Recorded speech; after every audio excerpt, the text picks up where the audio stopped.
Hello friends, എല്ലാവർക്കും good morning. അപ്പോൾ എല്ലാവർക്കും ഇന്നത്തെ ഒരു അടിപൊളി വിശേഷത്തിലേക്ക് തന്നെ സ്വാഗതം. അങ്ങനെ കാർത്തികയും വിക്രമും കൂടെ സംസാരിച്ചുകൊണ്ടിരിക്കുകയാണ്. ചേച്ചി, അവൻ്റെ ആ പോക്ക് കണ്ടില്ലേ? നാണം കെട്ട് നാറാണക്കല്ല് തെറിച്ച് പോവുക. അത് കേട്ടതും കാർത്തിക, കിരൺ ഒരു പാവമായതുകൊണ്ടാടാ നിന്നെ വെറുതെ വിട്ടിരിക്കുന്നത്. ഇല്ലായിരുന്നെങ്കിൽ നിന്റെ കൈയും കാലും തല്ലി ഓടിച്ച് എന്നേ അവൻ നിന്നെ കൊന്നാനെ. എന്ത് ചെയ്യാനാ, അവനെ പോലെ ഒരു നല്ലവൻ അളിയനായിട്ട് കിട്ടിയിട്ടും ആ സ്നേഹം അനുഭവിക്കാൻ പോലും പറ്റാത്തൊരു ഭാഗ്യം കെട്ടവനാ നീ എന്ന് മനസ്സിൽ പറയുകയാണ്. അപ്പോൾ വിക്രം, ചേച്ചി എന്നാൽ ഞാൻ കാറിൽ കയറട്ടെ. കാറിൽ കയറിക്കോ. അങ്ങനെ വിക്രം കാറിൽ കയറുക. ഈ സമയം കാർത്തിക, തുടങ്ങിക്കഴിഞ്ഞടാ നിന്റെ നാശത്തിലേക്കുള്ള വഴിയിലൂടെയാണ് നീ ഇനി സഞ്ചരിക്കാൻ പോകുന്നത്. എൻ്റെ കിരണിനെയും കല്യാണിയും ഒക്കെ നീ ഒരുപാട് വേദനിപ്പിച്ചു. എൻ്റെ അനിയത്തിയും അവളുടെ ഭർത്താവും ഒക്കെ പാവങ്ങളാടാ. അതുകൊണ്ടാണ് നീ ഇത്രയ്ക്ക് സന്തോഷമായിട്ട് ഇപ്പോൾ പോകുന്നത്. എന്തായാലും നിന്റെ സന്തോഷമൊക്കെ കെട്ടടങ്ങാൻ പോവുക. എരുതി ആളിക്കത്തുന്നത് പോലെ നിന്റെ ജീവിതം ഇനി ആളിക്കത്തും. അത് കെട്ടടങ്ങാൻ വേണ്ടി തന്നെ എന്തൊക്കെയായാലും ഇനി നീ പോകാൻ പോകുന്നത് നാശത്തിലേക്ക് എന്നും പറഞ്ഞുകൊണ്ട് നമ്മുടെ കാർത്തികയും അവിടെ നിന്നും പോവുകയാണ്. ഈ സമയം പിന്നീട് കിരണിനെയാണ് കാണിക്കുന്നത്. കിരണാണെങ്കിൽ ഭയങ്കര ടെൻഷനിൽ കാർ ഓടിച്ച് പോയിക്കൊണ്ടിരിക്കുക. ഈ സമയമാണ് നമ്മുടെ കല്യാണി വിളിക്കുന്നത്. കല്യാണി വിളിക്കുന്നുണ്ടല്ലോ, ദൈവമേ ഞാൻ ഇവളോട് എന്താ പറയുക, ഇവളെ സങ്കടപ്പെടുമല്ലോ എന്നൊക്കെ ആലോചിച്ചുകൊണ്ട് കിരൺ ആദ്യം ഫോൺ എടുത്തില്ല. എന്നിട്ട് ഫോൺ എടുത്തു. എന്താ കിരണേട്ടാ, ആ ഓർഡർ പിടിച്ചോ? അത് പിന്നെ ഇല്ല മോളെ, അത് നമ്മുടെ കൈവിട്ട് പോയി എന്നും കിരൺ. അതെന്താ കിരണേട്ടാ, അതിന് കുഴപ്പമില്ലാത്തൊരു തുകയാണല്ലോ നമ്മൾ പറഞ്ഞിരുന്നത്, എന്നിട്ടും നമ്മുടെ കൈവിട്ട് പോയോ? അതെ മോളെ, അത് നമ്മുടെ കൈവിട്ട് പോയി. അയ്യോ സാരമില്ല കിരണേട്ടാ, നമ്മളെക്കാൾ വലിയ തുക ആരെങ്കിലും പറഞ്ഞെങ്കിൽ അത് കൈവിട്ട് പോയെങ്കിൽ അങ്ങ് പോയിക്കോട്ടെ, അല്ലെങ്കിൽ ഇപ്പം എന്ത് ചെയ്യാനാ? അല്ല മോളെ, എൻ്റെ സങ്കടം അതൊന്നും അല്ല. പിന്നെ എന്താ, നമ്മുടെ കയ്യിൽ നിന്നും അത് വലിയ തുക കൊടുത്ത് തട്ടിയെടുത്തത് വേറെ ആരുമല്ല, ആ കാർത്തിക ഫുഡ്സിൻ്റെ MD കാർത്തിക. അത് കേട്ടതും കല്യാണി ഞെട്ടി. എന്താ കിരണേട്ടാ ഈ പറയുന്നേ? കാർത്തികയോ? അവർക്ക് കൺസ്ട്രക്ഷൻ വർക്കിനെ കുറിച്ച് എന്തറിയാം? അതൊന്നും എനിക്കറിയില്ല. ഇത് നമ്മളെ തോപ്പിക്കാൻ വേണ്ടി മനഃപൂർവ്വം കച്ചകെട്ടി ചെയ്യുന്നതാ. അവർക്ക് എന്താ പ്രാന്താണോ? അതെന്തായാലും ഉണ്ട്. പിന്നെ കൂടെ ആ വിക്രമും ഉണ്ടായിരുന്നു. ഇതിൽ ഞാൻ തോറ്റു കഴിഞ്ഞപ്പോൾ അവൻ എന്നെ വെല്ലൊക്കെ വിളിച്ചിട്ടാണ് പോയത്. സാരമില്ല കിരണേട്ടാ, അതൊന്നും കിരണേട്ടൻ മനസ്സിൽ കൊണ്ടു നടക്കണ്ട. അതൊക്കെ അങ്ങോട്ട് വിട്ട് കളഞ്ഞേരെ. അവനെന്തായാലും ഇനി ഒരുപാട് അഹങ്കരിച്ചോട്ടെ. അഹങ്കരിച്ച് അവസാനം അവൻ്റെയും അവൻ്റെ അച്ഛൻ്റെയും സ്വഭാവം മനസ്സിലാക്കി കഴിയുമ്പോൾ കാർത്തിക ചേച്ചി തന്നെ അവരെ പുറത്താക്കിക്കോളും. അതുവരെ നമുക്ക് കാത്തിരിക്കാൻ കരുതേട്ടാ, അല്ലാതെ വേറെ വഴിയൊന്നുമില്ല. എത്ര പറഞ്ഞാലും നമ്മൾ അവരെക്കുറിച്ച് കുറ്റം പറയുവാണെന്നേ കാർത്തിക ചേച്ചി പറയൂ. എന്തായാലും കാർത്തിക ചേച്ചിക്ക് സ്വയം മനസ്സിലായി കഴിയുമ്പോൾ പിന്നെ നമ്മൾ പറഞ്ഞു കൊടുക്കേണ്ട ആവശ്യമില്ല. എന്നാലും അവരെ പോലെ ഒരു മന്ദബുദ്ധിയെ ഞാൻ ലോകത്ത് കണ്ടിട്ടില്ല. വിക്രത്തെയും അവൻ്റെ അച്ഛനെയും പോലെ ലോകത്തരികളുള്ള രണ്ടുപേരെ ഇങ്ങനെ സപ്പോർട്ട് ചെയ്യുന്നത് എന്തിനു വേണ്ടിയാന്ന് ഒരു പിടിയും കിട്ടുന്നില്ല. അത് ഞാൻ പറഞ്ഞല്ലോ മോളെ, അവന് എന്തെങ്കിലുമൊക്കെ നുണ പറഞ്ഞു കൊടുത്തു കാണും നിന്റെ അച്ഛൻ. അതല്ലാതെ വേറെ ഒന്നും അവിടെ നടക്കാൻ പോകുന്നില്ല. കാർത്തികയോട് നുണകൾ പറഞ്ഞപ്പോൾ അതെല്ലാം വിശ്വസിച്ച് രണ്ടുപേരെയും കൂടെ കൂട്ടുകയാണ് ചെയ്തത്. അല്ലാതെ എന്തായാലും ശരിക്കുള്ള സത്യങ്ങൾ എന്താണെന്ന് അവരറിയാൻ പോകുന്നതല്ലേ ഉള്ളൂ. അതുകൊണ്ട് മോള് ധൈര്യമായിട്ടിരിക്കുക എന്നൊക്കെ പറഞ്ഞ് ആശ്വസിപ്പിക്കുകയാണ്. ഈ സമയം പിന്നീട് കാണിക്കുന്നത് നമ്മുടെ രാഹുലിനെയാണ്. രാഹുൽ ഒരാളെ കാത്തു നിൽക്കും. അവിടെ ഇങ്ങനെ കാത്തു നിൽക്കുന്ന സമയത്ത് ഒരാൾ കാറിൽ വന്ന് അവിടെ ഇറങ്ങുക. അതിൽ നിന്നും ഇറങ്ങിയത് ഒരു പുതുമുഖമായിരുന്നു, ക്രിസ്റ്റീന. ശരിക്കുള്ള പേര് മേരിക്കുട്ടി എന്നാണ്. ക്രിസ്റ്റീന എന്ന പേര് മാറ്റിയാണ് രാഹുലിൻ്റെ അടുത്തേക്ക് എത്തിയിരിക്കുന്നത്. ഹലോ സാർ എന്നും ക്രിസ്റ്റീന. അത് കേട്ടതും, ഹലോ ക്രിസ്റ്റീന, നിന്നെ ഞാൻ ഏൽപ്പിച്ചിരിക്കുന്ന ജോലി വളരെ ബുദ്ധിപൂർവ്വം വേണം ചെയ്യാൻ. സാർ എന്നെ ഒരു ജോലി ഏൽപ്പിച്ചു കഴിഞ്ഞില്ലേ, ഇനി ഞാനത് വളരെ കൃത്യമായിട്ട് ചെയ്യും. കിരണിനെയും കല്യാണിയും തമ്മിൽ പിരിക്കണമെന്ന് സാറിനോട് പറഞ്ഞല്ലോ. ഞാനൊരു കൊലയാളിയൊന്നുമല്ല, എന്നാൽ പലരെയും ഞാൻ കൊല്ലാക്കൊല ചെയ്തിട്ടുണ്ട്. അതുപോലെ ഞാൻ ഇവിടെയും കൊല്ലാക്കൊല ചെയ്യും. കൃത്യം ഇന്ന് 3 മാസം നിങ്ങൾ എണ്ണിക്കൊണ്ടിരുന്നോ? ആ 3-ാം മാസം കിരണും കല്യാണിയും തമ്മിൽ വേർപിരിഞ്ഞിരിക്കും. നീ അങ്ങനെ ചെയ്താൽ നീ ആവശ്യപ്പെടുന്നതിനേക്കാൾ കൂടുതൽ തുക ഞാൻ നിനക്ക് തരും. അതുകൊണ്ട് നീ എനിക്ക് ഇങ്ങനൊരു കാര്യം ചെയ്തു തരണം ക്രിസ്റ്റീന. എന്തൊക്കെയായാലും ആ കിരണും കല്യാണിയും തമ്മിൽ വേർപിരിയണം. അതല്ലാതെ എനിക്കൊന്നും വേണ്ട. അത് കേട്ടതും, സാറ് ധൈര്യമായിട്ടിരിക്കേ, ഞാൻ പറഞ്ഞല്ലോ സാർ എനിക്ക് കൂടുതലൊന്നും തരണ്ട. സാറ് പറഞ്ഞ തുക തന്നാൽ മതി. ആ തുക തന്നു കഴിയുമ്പോഴത്തേക്കും ഞാൻ ആ കിരണ്ണയും കല്യാണിയും തമ്മിൽ വേർപിരിച്ചിരിക്കും. ഈ കാഴ്ച കണ്ടുകൊണ്ട് മനോഹർ മറ്റൊരു കാറിൽ അവിടെ വന്ന് നിൽക്കുക. എന്നിട്ട് കാറിൻ്റെ ഗ്ലാസ് ഇറക്കി നോക്കിയപ്പോൾ ഇത് ക്രിസ്റ്റീനയല്ലേ, ഇവളെന്താ ഇവിടെ? ഞാൻ മനോഹറാണെങ്കിൽ അവൾ മനോഹരി. ഞാൻ പെണ്ണുങ്ങളെ വളച്ചെടുക്കുന്നവനാണെങ്കിൽ അവൾ ആണുങ്ങളെ വലയിൽ വീഴ്ത്തുന്നവളാ. അങ്ങനെയുള്ളപ്പോൾ അവളുമായിട്ട് ബകാസുരൻ എന്താ ബന്ധം? ഒരു പിടിയും കിട്ടുന്നില്ലല്ലോ. കണ്ടുപിടിച്ചേ മതിയാകൂ. എടി ക്രിസ്റ്റീനെ, നീ ഇവിടേക്ക് വന്നിട്ടുണ്ടെങ്കിൽ അതിൻ്റെ പിന്നിൽ എന്തോ ഉണ്ട്. മേരിക്കുട്ടിയായിരുന്ന നീ ക്രിസ്റ്റീനയായി മാറി. അതുപോലെ മൂന്നാർ മുരുകനായിരുന്ന ഞാൻ മനോഹരനായിട്ട് മാറി. ഇന്ന് റോഹനായിട്ട് മാറി. അതുപോലെ ഞാനും നീയും ഒരേ റൂട്ടിലൂടെ സഞ്ചരിക്കുന്നവരായതുകൊണ്ട് നിന്റെ പിന്നിൽ ബകാസുരൻ എന്താ കാര്യമെന്ന് എനിക്ക് അറിഞ്ഞേ പറ്റൂ എന്ന് ആലോചിച്ചുകൊണ്ട് മനോഹർ അവിടെ നിന്ന് വണ്ടി എടുത്തുകൊണ്ട് പോവുക. ഈ സമയം പിന്നീട് രാഹുൽ, അപ്പോൾ ഞാൻ പറഞ്ഞതൊക്കെ ഓർമ്മയുണ്ടല്ലോ? ഓർമ്മയുണ്ട് സാർ, ധൈര്യമായിട്ടിരിക്കും. എനിക്ക് തരാനുള്ള തുക കയ്യിലെണ്ണയെടുത്ത് തിട്ടപ്പെടുത്തി വെച്ചോ. അത് കഴിഞ്ഞ് കഴിയുമ്പോൾ ഞാൻ വരും സാറിൻ്റെ മുന്നിലേക്ക്. സാർ ആഗ്രഹിച്ചതുപോലെ ആ കിരണും കല്യാണിയും വേർപെട്ടിരിക്കും. അവരെ എനിക്കൊന്ന് കാണണം, കൺസ്ട്രക്ഷൻ വർക്കിൻ്റെ MD ആയ കല്യാണിയെ. എന്നിട്ട് വേണം രണ്ടുപേരെയും തമ്മിൽ വേർപിരിക്കാൻ. എന്തൊക്കെ പ്രശ്നം ഉണ്ടായാലും ഈ ക്രിസ്റ്റീന ഒരു കാര്യം ഏറ്റെടുത്താൽ അത് നടത്തിയിരിക്കും എന്നൊക്കെ പറഞ്ഞുകൊണ്ട് അവിടെ നിന്നും പോവുകയാണ്. ഇതേ സമയം ശാരിയാണ് കാണിക്കുന്നത്. ശാരി ആകെ ടെൻഷൻ അടിച്ച് നടന്നുകൊണ്ടിരിക്കുക അങ്ങോട്ടും ഇങ്ങോട്ടും. അപ്പോഴേക്കും മനോഹർ ഓരോന്ന് എണ്ണിപ്പറക്കി പറഞ്ഞ് കയറി വരിക. അപ്പോൾ ശാരി, എന്തായി മോനെ, എന്തായി കാര്യങ്ങളൊക്കെ? അത് പിന്നെ അമ്മേ, ഞാൻ അവിടെ മുഴുവനും അന്വേഷിച്ചു, അവിടെ എങ്ങും കാണുന്നില്ല ആരെയും. പിന്നെ ഞാൻ അവിടെ അടുത്തുള്ള ഹോസ്പിറ്റലിൽ സനലിനെ വിട്ടമ്മേ. അവിടെ ചെന്നപ്പോൾ അവിടെ ഒരു പ്രശ്നമുണ്ട്. എന്താ മോനെ, എന്താ പ്രശ്നം? അത് ആ ചന്ദ്രസേനൻ അവിടെ ഇരിക്കുന്നുണ്ടായിരുന്നു. ചന്ദ്രസേനനോ? എന്തിന്? അത് പിന്നെ ആ താരം മരിച്ചിട്ടില്ലമ്മേ. മരിച്ചില്ലേ? അപ്പോൾ നമ്മളിവിടെ നോക്കിയപ്പോഴൊക്കെ അവൾക്ക് ശ്വാസം ഉണ്ടായിരുന്നില്ലല്ലോ. അതെന്താണെന്നൊന്നും എനിക്കറിയില്ല. അവർ മരിച്ചിരുന്നെങ്കിൽ ഇന്ന് അവരെ ജീവനോടെ കാണേണ്ടി വരില്ലായിരുന്നു. പക്ഷേ അവർ ഹോസ്പിറ്റലിലുണ്ടെന്നുള്ള കാര്യമാണ് ഞാൻ പറയുന്നത്. അവർ ഹോസ്പിറ്റലിലുണ്ട്, അവർ മരിച്ചിട്ടില്ല. ഈശ്വര, അങ്ങനെയാണെങ്കിൽ അവളെല്ലാ കാര്യവും ചന്ദ്രസേനോട് തുറന്നു പറയുമല്ലോ മോനെ. എനിക്ക് പേടിയാവുന്നു. അത് മാത്രമല്ല, ആ കിരൺ ഇവിടെ അവളെ അന്വേഷിച്ച് വന്നായിരുന്നു. അവൾ ഓണക്കോടി കൊടുക്കാൻ ഇങ്ങോട്ട് വന്നോ എന്നും ചോദിച്ച്. അങ്ങനെ വരുമ്പോൾ അതൊരു വലിയ പ്രശ്നമാവില്ല മോനെ? അതൊക്കെ ശരിയാമ്മേ. പക്ഷെ എന്ത് ചെയ്യാനാ, കാശൊക്കെ കുറേ കൊടുത്തതാ.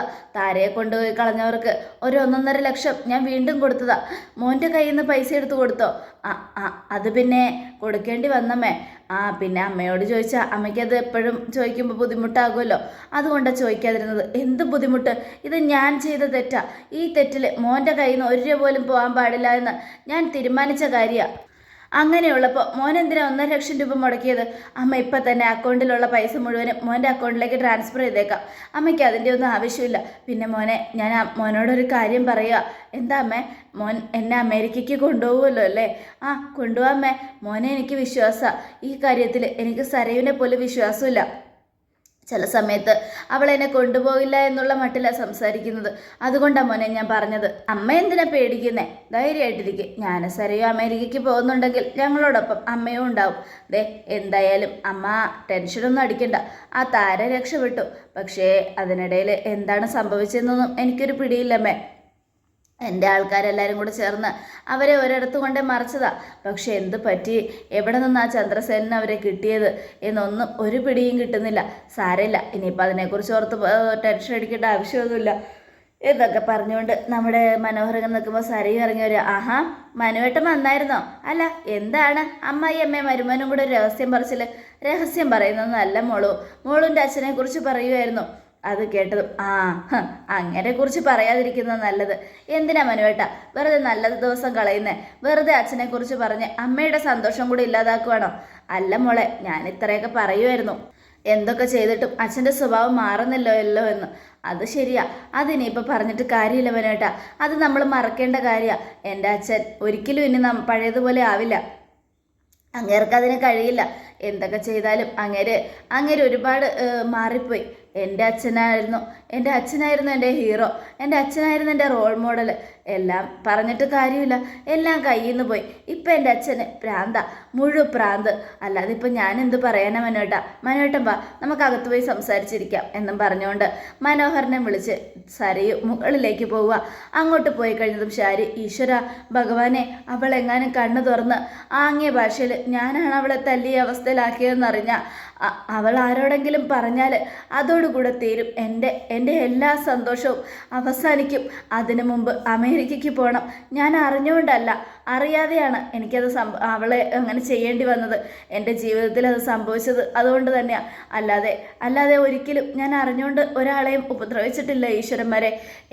എൻ്റെ ഭർത്താവിൻ്റെ കൂടെ ചേർന്ന് ഞാൻ രൂപയെ ഒരുപാട് വേദനിപ്പിച്ചു. അത് പിന്നെ എൻ്റെ കയ്യിലിരിപ്പുകൊണ്ടല്ല, എൻ്റെ ഭർത്താവ് കാരണമാണ്. എൻ്റെ ഭർത്താവിൻ്റെ കള്ളത്തരങ്ങൾക്ക് കൂട്ടുനിന്നതുകൊണ്ടാണ്. അതുകൊണ്ട് എന്നോട് ക്ഷമിക്കണേ ദൈവമേ എന്നൊക്കെ പറഞ്ഞ് പ്രാർത്ഥിച്ചും ടെൻഷൻ അടിച്ചും ശാരി അങ്ങനെ അങ്ങോട്ടും ഇങ്ങോട്ടും വീണ്ടും ടെൻഷൻ അടിച്ച് നടക്കുക. ഈ സമയം പിന്നീട് കാണിക്കുന്നത് മനോഹറിനെയാണ്. മനോഹർ ഒരു റെസ്റ്റോറൻറ്റിൽ ഇരുന്ന് ജ്യൂസ് കുടിച്ചുകൊണ്ടിരിക്കുക.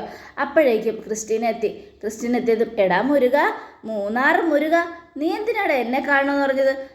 നോ മൂന്നാർ മുരുകനല്ല, മനോഹറും റോഹനുമാണ്. ഇതിൽ രണ്ടിലും ഏതെങ്കിലും ഒരു പേര് വിളിച്ചാൽ മതി. അത് കേട്ടതും നീ എപ്പോഴാടാ മുരുക മനോഹരനായത്? അതൊക്കെ ഞാൻ നിന്നോട് പിന്നീട് പറയാം. അല്ല, ഞാനൊരു കാര്യം ചോദിച്ചാൽ നീ എന്നോട് പറയോ? എന്താ മനോ?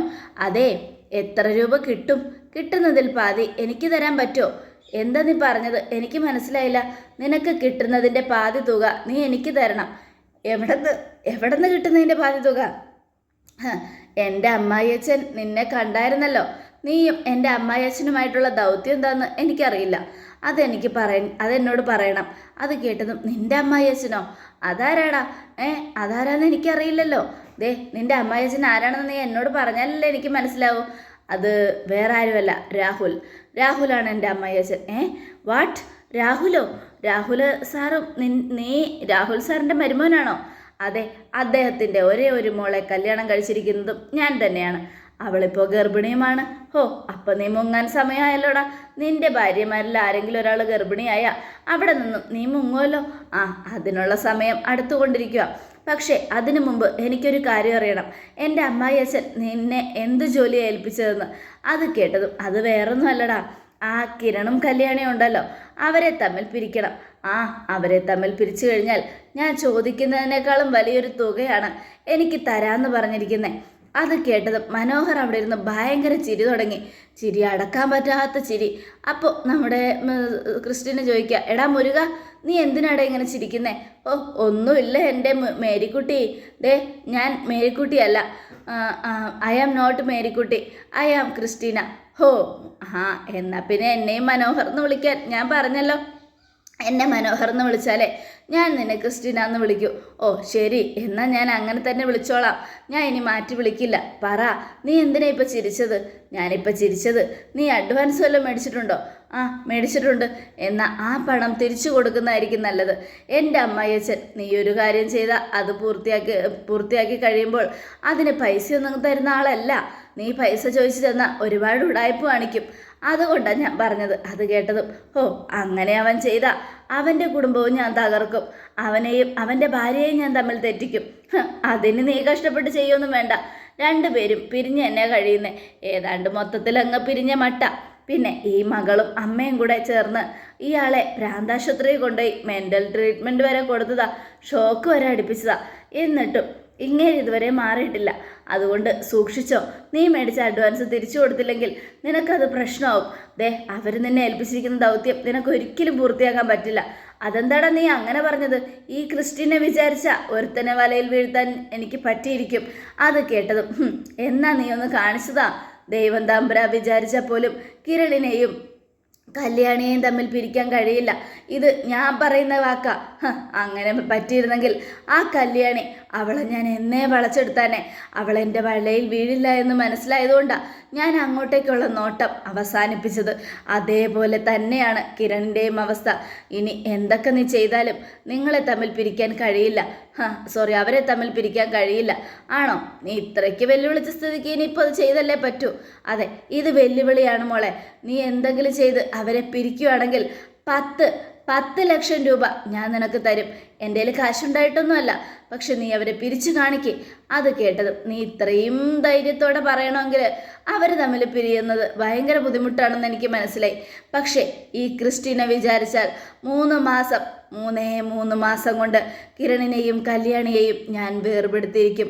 10 ലക്ഷം രൂപ എണ്ണി തിട്ടപ്പെടുത്തി വെച്ച മോനെ, അത് നീ എൻ്റെ കൈകളിൽ ഏൽപ്പിക്കേണ്ടി വരും. ക്രിസ്റ്റീനയാണ് ഈ പറയുന്നത്. അത് കേട്ടതും എന്നാ ശരി, ഞാൻ 10 ലക്ഷം എണ്ണി വെച്ചോളാം. പക്ഷെ ഞാൻ പറയുന്നത് പോലെ നീ അവരെ തമ്മിൽ പിരിക്കുകയാണെങ്കിൽ നീ ഉറപ്പായിട്ടും വിജയിച്ചു. അതല്ല, അവരെ തമ്മിൽ പിരിക്കാൻ നിനക്ക് പറ്റിയില്ല എങ്കിൽ നീ തോറ്റു മോളെ, തോറ്റു. ഇനിയിപ്പോൾ രാഹുലിൻ്റെ അഡ്വാൻസ് തിരിച്ചു കൊടുത്തില്ലെങ്കിലും കുഴപ്പമില്ല. നീ ഇവിടുന്ന് സ്ഥലം വിടുന്നതായിരിക്കും നിനക്ക് നല്ലത്. അങ്ങനെ സ്ഥലം വിടുമ്പോൾ നീ പോകുന്ന സമയത്ത് ആ കിരണിനോട് പറഞ്ഞാൽ മതി, നിങ്ങൾ രണ്ടുപേരെയും തമ്മിൽ പിരിക്കാൻ ഇത്ര തുക എനിക്ക് രാഹുൽ തന്നിട്ടുണ്ടെന്ന്. അത് കേട്ട് കഴിഞ്ഞാൽ പിന്നെ അവൻ അടങ്ങിയിരിക്കില്ല. പിന്നെ കിരണിൻ്റെ കയ്യിൽ നിന്നും അവൻ താനെ മേടിച്ചോളും. അതായിരിക്കും നല്ലത് എന്നൊക്കെ പറയാം. അത് കേട്ടതും ക്രിസ്റ്റീന, എടാ നീ എന്നെ വെല്ലുവിളിച്ചു, കുറേ വിളിച്ചു. എന്നാ നീ കേട്ടോ, ഞാൻ പറഞ്ഞതുപോലെ 3 മാസം കൊണ്ട് കിരണിനെയും കല്യാണിയെയും തമ്മിൽ പിരിച്ചിരിക്കും. ക്രിസ്റ്റീനയാണ് ഈ പറയുന്നത്. ഡൺ എന്നും പറഞ്ഞ് രണ്ടുപേരും കൈയടിച്ച് സന്തോഷത്തോടെ അവിടെ ഇങ്ങനെ ഇരിക്കുക. അപ്പം മനോഹർ ആലോചിക്കണതേ, കല്യാണിയെ ഒന്ന് സൂക്ഷിക്കണം. അവളെ പെണ്ണാണെങ്കിലും അവളുടെ കൈത്തഴമ്പൊക്കെ ആണിന് തുല്യ. അത് അനുഭവിച്ചറിഞ്ഞവനാണ് ഞാൻ. അവളുടെ കയ്യിൽ നിന്നും അടി ഇഷ്ടം പോലെ എനിക്ക് കിട്ടിയിട്ടുണ്ട്. ആ അടി കിട്ടിയാൽ പിന്നെ നമ്മളൊരു 5-6 മാസത്തേക്ക് എഴുന്നേക്കില്ല. അതാ ഞാൻ പറഞ്ഞത്. ഓഹോ, അപ്പം അവളുടെ കയ്യിൽ നിന്ന് അടിയും മേടിച്ചു കൂട്ടിയല്ലേ, വേറെ വഴിയില്ലല്ലോ എന്നും പറഞ്ഞ് മനോഹർ അതോടുകൂടി എപ്പിസോഡ് അവസാനിക്കുകയാണ്. നാളത്തെ ഒരു തകർപ്പൻ വിശേഷത്തിനായിട്ട് കാത്തിരിക്കുക. എല്ലാവർക്കും ഒരിക്കൽ കൂടെ നല്ലൊരു ശുഭദിനം തന്നെ ആയിക്കോട്ടെ. Thank you friends.